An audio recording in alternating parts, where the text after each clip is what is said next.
Udara tidak tercemar jika tiada pembakaran terbuka dilakukan. Tiada kebakaran jika tiada sampah dibakar. Sampah pula tidak bertimbun jika tanah tidak disalahguna. Hakikatnya, saling tuding jari tidak akan selesaikan masalah di tapak pelepasan sampah haram di Semenyih seperti dilaporkan Adwa Rakyat semalam. Wartawan Juliana Syarin yang mendapatkan penjelasan dan tindakan pihak bertanggungjawab ada laporannya.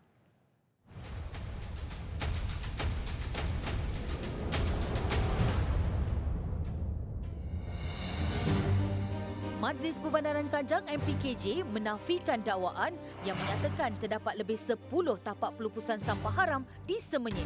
Sebaliknya mengakui hanya ada 4 yang masih beroperasi dan dalam pemantauan untuk tindakan. Pengarah Jabatan Pengurusan Sisa Pepejal dan Pembersihan Awamnya, Muhammad Izzuddin Ramli berkata, bagi tapak pelupusan sampah haram bersebelahan kawasan perumahan Eko Majestic dari 2018 hingga Januari tahun ini, sebanyak 74 lori disita dan dikompaun. Manakala bagi tapak pelupusan sampah haram di Taman Gembira berhampiran Sungai Semenyih, 10 lori disita dan dikompaun selain sampah diangkut keluar. Pihaknya juga akan mengorek lubang di laluan masuk bagi mengelak kejadian berulang. Bila mana pemandu kita tangkap dan kita panggil pemilik syarikat, boleh dikatakan hampir semua pemilik tidak maklum berkaitan sikap pemandu mereka sendiri. Kan ni tapak-tapak sampah haram ni, mereka hanya dikenakan bayaran per trip. Jadi mungkin satu trip 30 ke 50 ringgit. Kalangan mereka lah. Tapi sepatutnya benda ni bukan istilah penjimatan. Yang kita kenakan petan di tapak yang legal yang ada kelulusan oleh kerana tapak ini mengikut piawaian standard yang telah ditetapkan oleh majlis, pejabat daerah dan juga alam sekitar lah.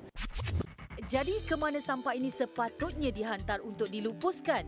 Jawapannya, ke tapak pelupusan sampah Pukal MPKJ di Jalan Sungai Lalang dengan bayaran RM36 per tan. Kenderaan MPKJ dinaikinya juga pernah dilanggar lori yang mengangkut sampah. Mujur ketika kejadian, ada peronda polis yang melalui jalan tersebut. Pemandu itu didenda RM3,000 dan penjara 7 hari kerana kesalahan mengganggu tugas penjawat awam.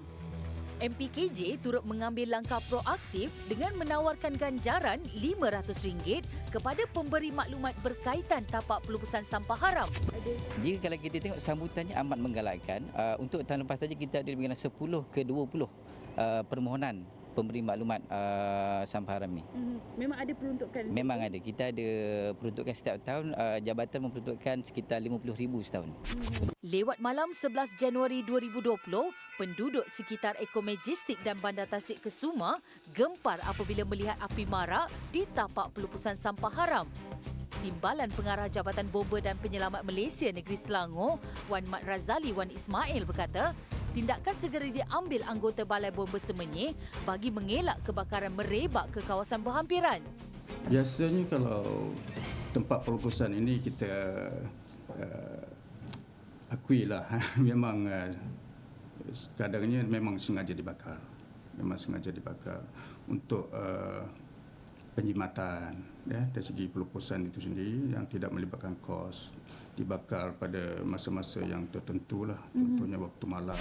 Statistik menunjukkan 2,791 kes kebakaran terbuka di tapak pelupusan sampah haram dilaporkan di Selangor dari 2017 hingga Januari 2020. Ketua Cawangan Jabatan Alam Sekitar Kajang, Syahari Ahmad turut turun padang meninjau kawasan yang diadukan.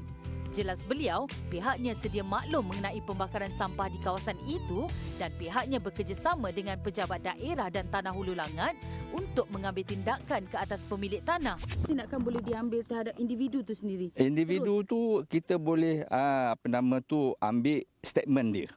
Kita boleh ambil statement dia untuk mendapatkan info lanjut lah. Kadang-kadang dia tak mengaku, walaupun dia berlega-lega kat kawasan ni. Kadang-kadang dia kata saya mencari barang-barang apa yang boleh.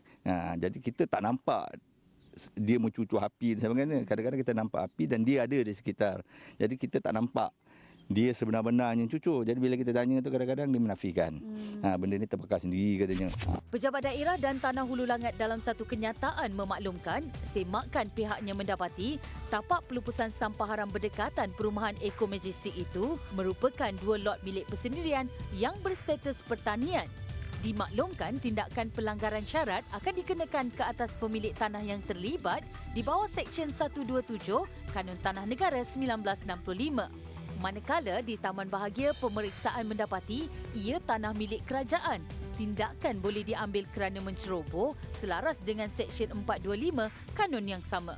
Emailkan aduan anda ke aduanrakyat 3.0 @tv3.com.my. Juliana Syarin, Aduan Rakyat TV3, kami prihatin.